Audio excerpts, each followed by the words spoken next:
begin.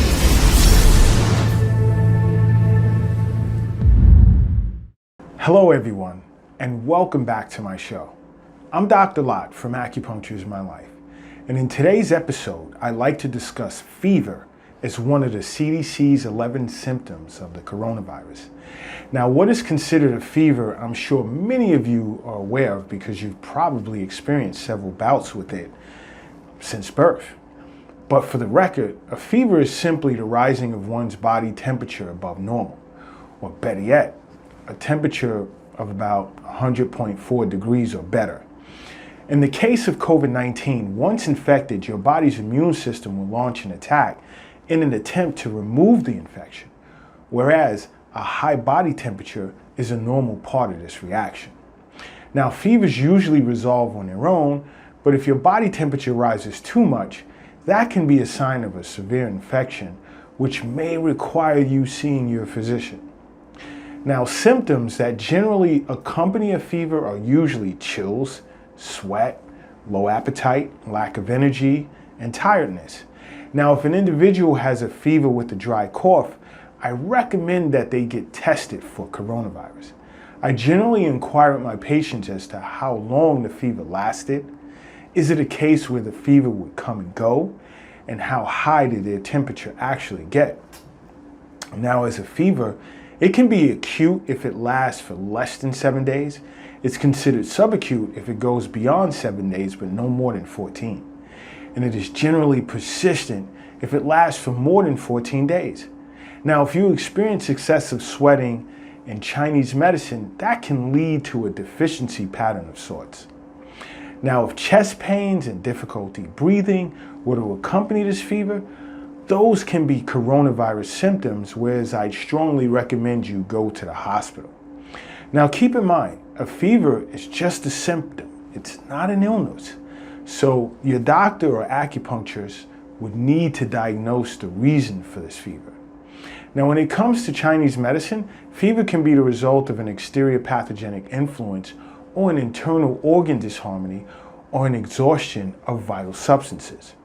Now, when there's internal disequilibrium, the fever would be seen as a feeling of subjective heat or elevated body temperature due to a disharmony or breakdown of internal organs and deficient vital substances.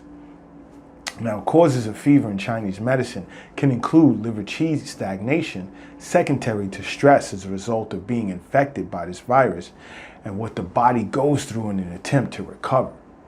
Now, in this case, there would be a low-grade fever that comes and goes, irritability, stress, and depression.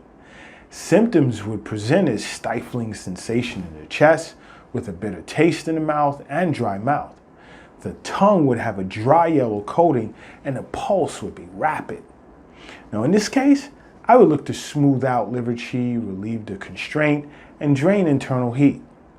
Now, another cause can be blood stasis due to exhaustion as a result of qi deficiency or injury to the blood vessels, as the vessels will become obstructed, whereby blood would stagnate and produce heat. This cause is interesting because it connects with my episode on acupuncture, the coronavirus, and the blood vessels. So if you have not viewed that episode, please take a moment to watch it. Now, in this case, there would be fever in the afternoon or at night with heat displaying in certain areas of the body with a dry mouth and throat. Symptoms would present as body aches in fixed locations with dry skin and a dusky complexion. The tongue would appear as purple and the pulse would be choppy. In this case, I would look to invigorate the blood and transform stasis. Now, another cause of fever in Chinese medicine is accumulation of dampness as a result of an exteriorly contracted pathogen, such as COVID-19, whereby this dampness would accumulate in the channels and transform into heat. In this case, there would be a low-grade fever that is worse in the afternoon. There would also be a stifling sensation in both the chest and the abdomen. Now, symptoms would present as thirst, poor appetite, heaviness, sensation in the body with loose stools, and a thirst without a desire to drink. The tongue would have a white or yellow greasy coating to it with a soft and rapid pulse.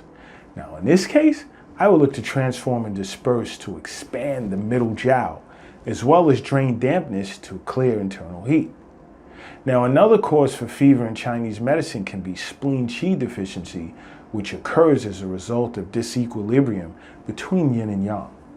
This happens when a person has a pre-existing condition which causes the spleen qi to become exhausted.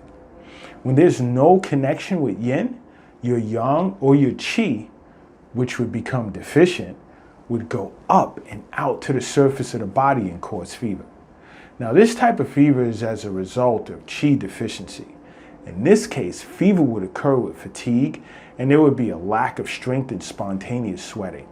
Symptoms would present as dizziness, poor appetite, deficient immune system, and loose stools. And your tongue would be pale with a thin white coating.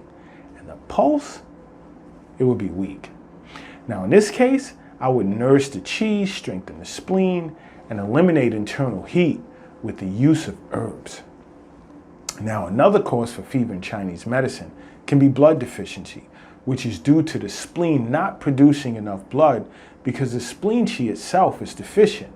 In this case, the patient would have a low-grade fever with a pale complexion. Symptoms would present as dizziness and blurred vision, fatigue, and also palpitations. The tongue would be pale and the pulse would be weak. So in this case, I would look to nourish both qi and blood. And another cause of fever in Chinese medicine could be essence and yin deficiency, which is usually the result of contracting a warm febrile disease such as the coronavirus. Some symptoms associated with this cause are diarrhea, vomiting, which is also included in the CDC's list of 11 symptoms of COVID-19. In this case, there would be fever in the afternoon or the evening with a feeling of heat deep inside the body. Now, symptoms would present as insomnia, dream-disturbed sleep, night sweating, dry mouth and irritability, scanty urine, and dry stools. Now, the tongue would be dark with red cracks and the pulse would be thready and rapid. In this case, I would nourish yin and clear internal heat. Now, these are some of the ways in which an acupuncturist would diagnose fever in Chinese medicine. Now, in my next episode, I will discuss shortness of breath as a symptom of the coronavirus. Now, don't forget to subscribe to my show. And until next time, acupuncture is my life. What's yours?